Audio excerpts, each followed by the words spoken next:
اللہ کی ان عظیم نعمتوں میں سے ایک نعمت ماہ رمضان ہے۔ یہ اللہ کی عظیم ترین نعمتوں میں سے ہے۔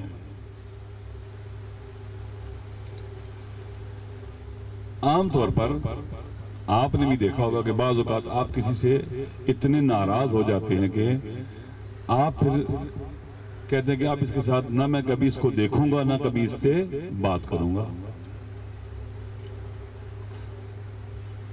بعض اوقات انسان ایسے گناہ کر دیتا ہے کہ نہ خدا اس کی طرف نگاہ کرتا ہے نہ اسے گفتگو کے قابل سمجھتا ہے،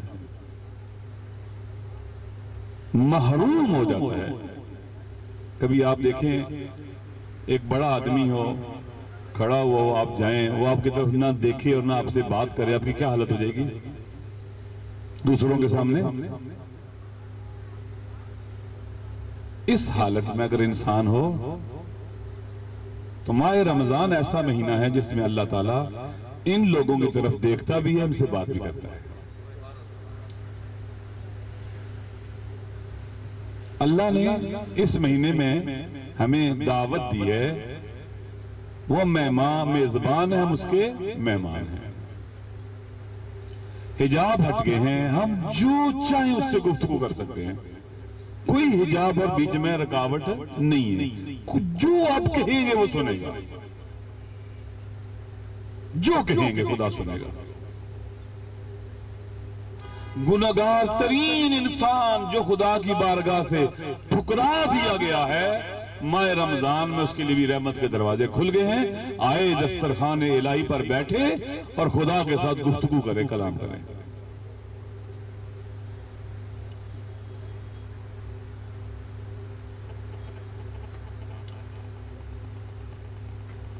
جو مشکلیں انسان کی زندگی کی نہیں حل ہو سکتی، اس مہینے میں خدا کے ساتھ راز و نیاز مناجات کر کے دعا کر کے ان مشکلات کو حل کیا جا سکتا ہے۔ اتنی بڑی نعمتیں ہیں بہرحال۔ تو اس کے لیے جب ہم دعوت ہیں اللہ کی مہمانی میں، اللہ میزبان ہم مہمان، اس کے لیے تیاری کی ضرورت ہے، آمادگی کی ضرورت ہے، اپنے ظرف کو اپنی روح کو بڑا کرنے کی ضرورت ہے۔ آپ کہیں لینے جائیں کوئی چیز کہیں سے مل رہی ہو تو اگر چھوٹا ظرف لے کے جائیں گے تو آپ کے کم حصہ ملے گا آپ کو۔ اگر بڑا ظرف، کیونکہ اگر دینے والا وہ ہو جو بخیل نہ ہو، اگر دینے والا بخیل نہ ہو تو آپ جتنا بڑا ظرف لے کے جائیں گے اتنا ہی زیادہ وہ آپ کو دے گا۔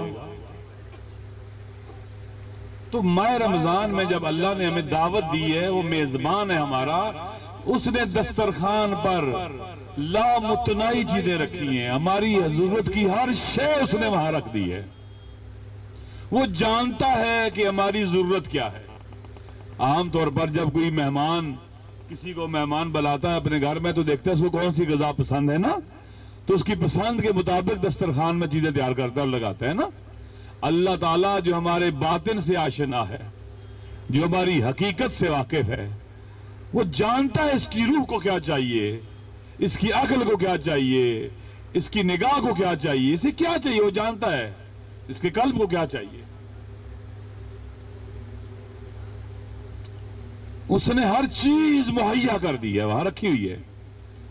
اب اس عظیم ضیافت میں جب جانا ہے تو بغیر تیاری کے نہیں جا سکتے نا، تیاری کرنی ہے۔ عام مہمانوں کے ہاں آپ جاتے ہیں، کہیں مہمان بن کے جاتے ہیں تو آپ لباس اپنا کیا کرتے ہیں، اچھا کرتے ہیں، آپ غسل کرتے ہیں، تیاری کرتے ہیں، اچھا لباس پہنتے ہیں، ایسے ہی ہے نا، اور تھوڑا بہت اپنے آپ کو بھوکا بھی رکھتے ہیں کہ وہاں جا کے تو کچھ کھانا کھا لیں، ایسے ہی ہے نا۔ یہ عام دنیا کے دعوتوں کا آپ یہ بندوبست اور اہتمام کرتے ہیں اور تیاری کرتے ہیں، لیکن جب آپ نے اللہ کی بارگاہ میں جانا ہے، جیسے میں نے کل عرض کیا تھا، اگر کوئی بڑا آدمی آپ کو دعوت دے دے تو کتنی تیاری کر کے جائیں گے، کتنے شوق سے جائیں گے۔ اللہ سے بڑا کوئی ہے؟